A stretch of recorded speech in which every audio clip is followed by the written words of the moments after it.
Salut à tous, c'est FC Campania, j'espère que vous allez bien. On se retrouve pour le débrief du match entre le FC Barcelone qui accueillait les Youth Boys de Berne à domicile. Victoire 5 buts à 0. Le Barça qui met une manita aux Youth Boys de Berne. Et le Barça, grâce à ce résultat, ont leurs premiers 3 points après cette deuxième journée de Ligue des Champions. Et grâce à cette manita, au goal average permet d'être dixième et ça va être très important le goal average. Alors on va un peu parler de Bank de Brenne, vite fait, sans plus. Bon voilà, on savait que le Barça allait dérouler, ben pas dérouler mais dominer. Et Bank de Brenne avec leurs mauvais résultats, on savait que c'était très mauvais et qu'ils allaient rencontrer des difficultés. Et au final, le Barça a déroulé. Voilà, je ne veux pas m'attarder, voilà. Pour moi, c'était normal que le Barça devait écraser les Youth Boys. Alors voilà. Concernant le Barça, ils ont fait un bon match. Ils ne sont pas essoufflés. En fait, ils ont géré leur match. Ils ont pas fait comme d'habitude ou par exemple comme Real Valladolid où ils ont essayé de pousser pour marquer, etc.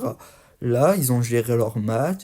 On a vu un Barça qui était géré, possession, voilà. Ils savaient qu'est-ce qu'ils faisaient. Le Barça voulait pas trop se fatiguer, je pense. C'était pour moi une consigne de Hansi Flick parce que honnêtement, le Barça pouvait mettre 7 8 9 buts dans ce match. Je pense que le Barça a voulu gérer. Voilà, c'est normal. Après, quand tu gagnes à la mi-temps 3-0 je crois, si je dis pas de bêtises, voilà, le Barça a tout de suite déroulé le match, 3 buts en une mi-temps. Voilà, après ils ont géré. Et juste Bonne de Berne, bah, ils ont rien proposé en fait. C'est ça, c'est qu'ils ont rien proposé. C'est qu'à 4-0 ils étaient deux lignes derrière, en bloc bas, alors qu'ils se faisaient détruire. Bon, voilà, le Barça a fait le taf. C'est tout ce que je demandais. Plus les buts et le jeu, et c'est le principal. Hansi Flick a mis un 11 type convenant qu'il fallait avec voilà, il y a juste Ferran Torres qui était pour moi celui qui a peu gâché la fête, on en reparlera après. Sinon le 11 était convenant avec Rafinha en 10 qui a fait un excellent match, mais ça aussi j'en reviens après. Et le Barça voulait clairement montrer la supériorité face à Xbox et ils ont bien fait. Au final, le Barça se retrouve dixième et tout se passe bien. Je vais commencer par Ferran Torres. Ferran Torres, c'est pas normal d'être aussi pourri. Ferran Torres a pas eu une occasion de but, a rien eu, il crée aucun danger, zéro décalage, zéro. En fait, il est pas, il n'y a pas de lien avec les joueurs. Euh, je vous jure que de base, un attaquant du Barça devait faire la différence face au Xbox sans manquer de respect. Mais là, non, il a pas le niveau. Ça me rappelle de Ferran Torres face à les D3, D4 pour la Coupe du Roi l'année dernière. C'était pareil, c'était catastrophique. Encore une fois, fantomatique. Et c'est grave. Le Barça a gagné certes 5-0, mais ils ont joué à 10. Ils ont joué à 10 parce que Ferran Torres n'a pas le niveau. Et là, c'est pas normal. C'est très inquiétant que Ferran Torres n'arrive pas à faire un peu la différence. On sait que c'est pas le meilleur joueur du monde. On sait qu'il est limité. Mais face à Youth Boys, alors qu'il y a une équipe très très faible, surtout cette saison, qui sont 11e sur 12, qu'ils ont gagné que 2 matchs dans leur ligue. Et au final, il fait aucune différence, c'est très très grave, c'est fatigant. On savait d'avance, on savait que Ferran Torres allait jouer ce match parce que les Ansu Fati sont pas prêts, parce que Pablo Torre a eu 2 mauvais matchs et Hansi Flick voulait aligner la meilleure équipe et le mieux c'était mettre Rafinha en 10, etc. Et je peux le comprendre, mais Ferran Torres, là ça fait peur. Face à Bank, tu proposes rien, c'est grave. Tu Inigo Martinez a été plus dangereux que toi. Au final, regarde, Inigo Martinez a un but, une passe D. Ferran Torres, rien, 0 en stade. et zéro dans le jeu, c'est grave. Et c'est fatigant, j'en ai marre de ce joueur. J'ai l'impression de me répéter, mais bon, il est trop mauvais. Et il a pas le niveau au Barça, je sais pas dans quel club il pourrait jouer. Mais franchement, c'est trop limite. Et franchement, il peut pas continuer au FC Barcelone. J'espère qu'on va le vendre, j'en sais rien, mais je peux plus me voir, il me fatigue. Je vais parler aussi de Inigo Martinez, voilà. Il marque un but, une passe D. Je suis très content de son but, voilà. C'est pas non plus le plus beau but du monde, voilà. Un coup de pied arrêté, tête, voilà. Mais je suis content parce que depuis le début de saison, il nous prouve qu'il est vraiment au rendez-vous. On se demandait pourquoi Hansi Flick le voulait euh, euh, Inigo Martinez et il a montré que voilà, le talent il est là et que il comble l'absence des Araujo, des Christensen et tout et c'est très bien. Je veux dire, Inigo, à part le match face à Valence, depuis ce match-là, il est vraiment bon dans les relances, dans le contact, dans le piège du hors-jeu, il se positionne bien. Bah, globalement, c'est grâce aussi à la défense. Mais franchement, je pensais pas que Inigo Martinez allait être à ce niveau-là. Et ça fait plaisir. Et là, les Araujo et Christensen, ils ont du souci à se faire si Inigo Martinez est à ce niveau-là. C'est grave, il est vraiment été très intéressant. En plus, un but, une passe T, il stat, il marque, il fait une passe T, voilà. Et franchement, et c'est dommage qu'on ne parle pas assez de ce joueur parce que franchement, il est vraiment très bon, très bon début de saison, surtout que le Barça n'a pas affronté que des petites équipes. Ils ont affronté quand même la Celtic Bilbao, ils ont affronté Osasuna qui faisait un bon début de saison, certes ils ont perdu, il n'était pas titulaire. Ils ont affronté le Rayo qui est une équipe qui souvent embête le Barça et les gros. Ils ont affronté Valence, même si c'est pas le Valence d'il y a 3 4 5 ans. Voilà, ça reste quand même une bonne équipe, surtout à l'extérieur. Ils ont affronté Monaco, on les a vus. Voilà, et euh,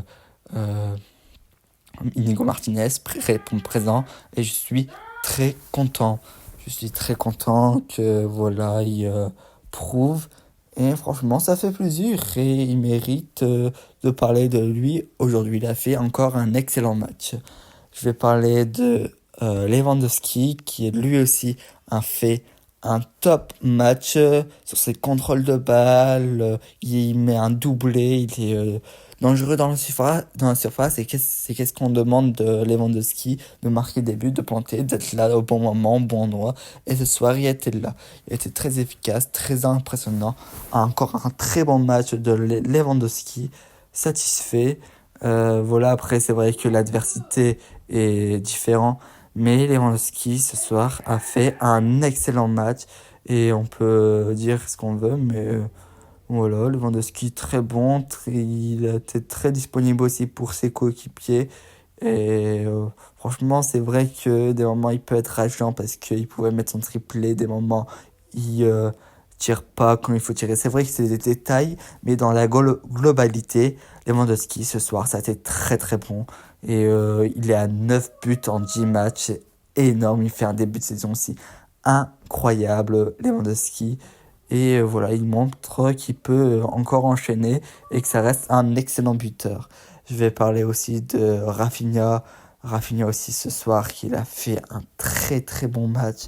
Rafinha, encore disponible, il se donne à fond. Je vous l'ai dit, le fait que Martin-André Ter Stegen est absent et que c'est lui capitaine, ça lui va.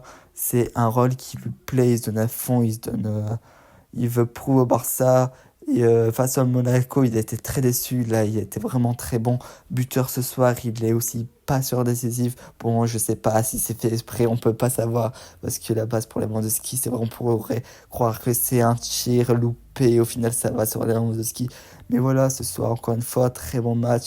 Et comme sur le début de saison, il est à 6 matchs en stade, il est à 6 buts, 3 passes décisives. C'est très bien. Il est en forme, il prouve.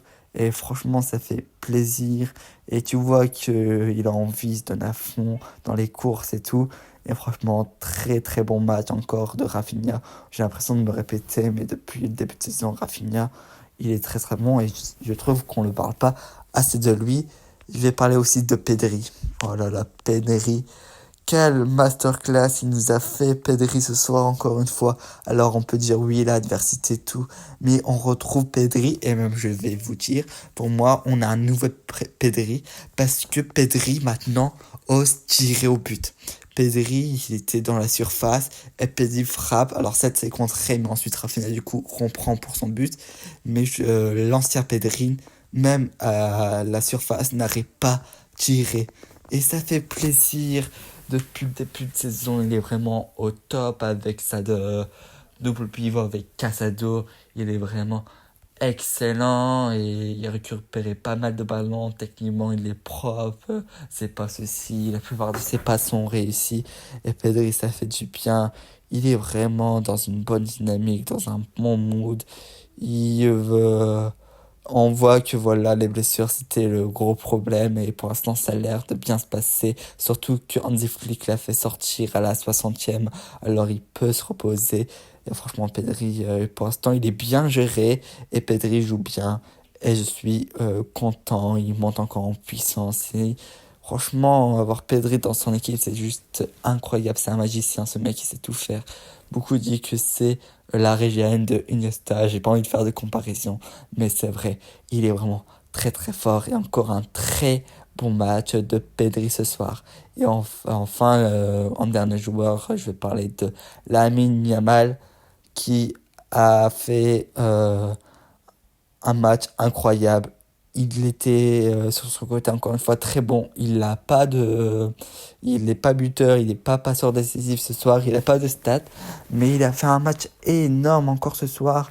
Il dribble les défenseurs des moments, ils sont à deux contre lui, il arrive à s'en sortir, c'est magnifique. Toujours, il met en difficulté ses défenseurs, ils sont obligés de faire faute sur la Yamal, sinon il est droit au but et il va y aller. Toujours très impressionnant.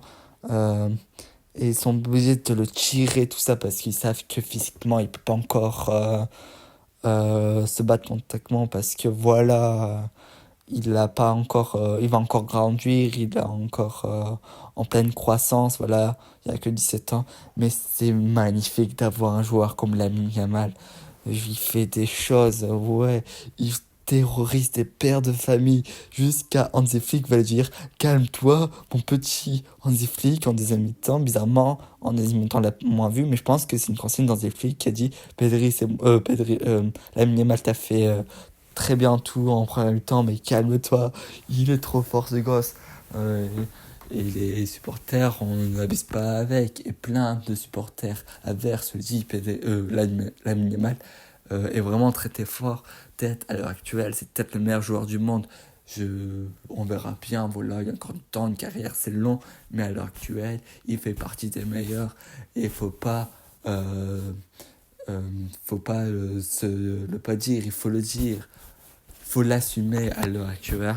À l'heure actuelle, Lamine Yamal fait partie des meilleurs joueurs du monde et c'est un régal pour qui joue au Barça. Ça fait longtemps qu'on n'a pas eu un joueur déstabilisant.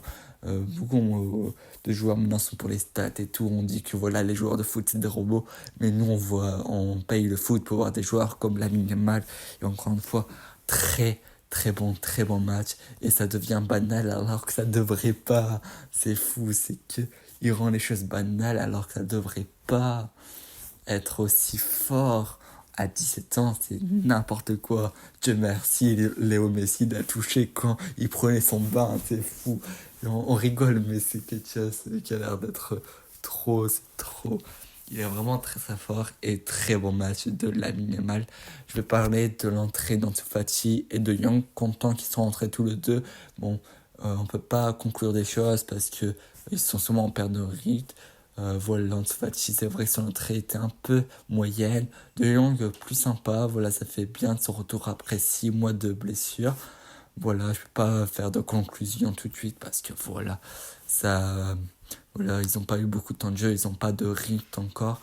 On verra après, mais avoir un De Jong de retour, ça va faire plaisir. Surtout que Casado est très très bon. Alors avoir Casado aussi sur le banc parce que je pense que De Jong, au fil du temps, va reprendre sa place et Casado devra être sur le côté. Mais on sait qu'on peut faire confiance à un Casado qui est très très fort aussi. Bon, voilà, je vais pas m'attarder sur le Casado parce que j'ai pas envie de m'attarder sur tous les joueurs. Mais voilà, dans l'ensemble, c'est bien. Et je vais parler d'Hansi Flick. Hansi Flick qui, par rapport à ce match à Osasuna, a montré du caractère, a changé des choses et ça a fonctionné, a essayé a mis le meilleur 11 possible et ça a fonctionné. Il est pas têtu. Certes, face à Osasuna, c'est un peu de sa faute si le Barça a perdu. Mais ce soir, il a montré que voilà, c'est pas un entraîneur têtu. Il reconnaît qu'il avait fait des erreurs face à Osasuna. Et ce soir, très bien, il met le 11 type et ça suffit. Euh, voilà, encore une fois, même les changements très bien. Il fait sortir Pedri, fait sortir Lamine Yamal, qui a enfin sorti, qui n'a pas joué 90 minutes. Voilà, c'est très bien, il pourra souffler. On aura besoin de Lamine Yamal et de Pedri face à Alaves. Voilà, et c'est très bien.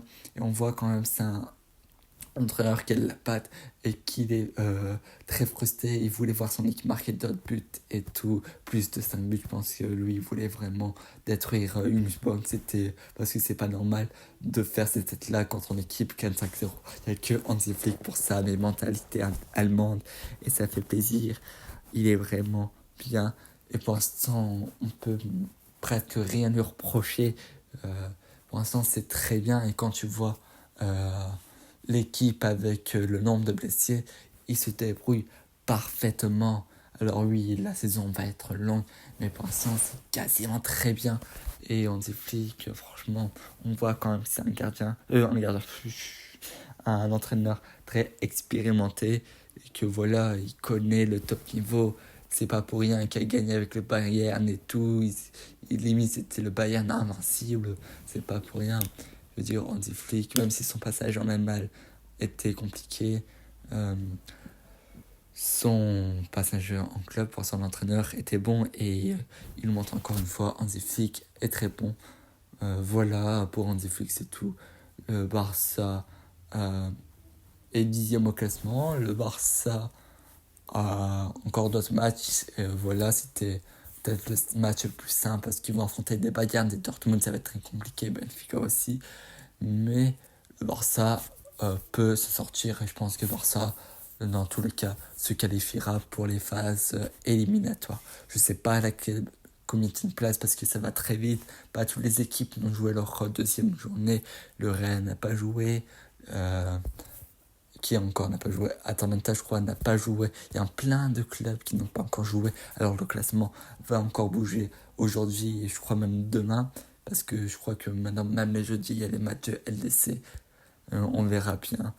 Mais pour l'instant, le Barça est 10e et c'est une bonne place avec le goal average qui est, je ne vais pas dire en faveur, parce qu'il y a des équipes comme le Bayern qui ont mis 9 buts et tout, voilà, mais est plutôt correct.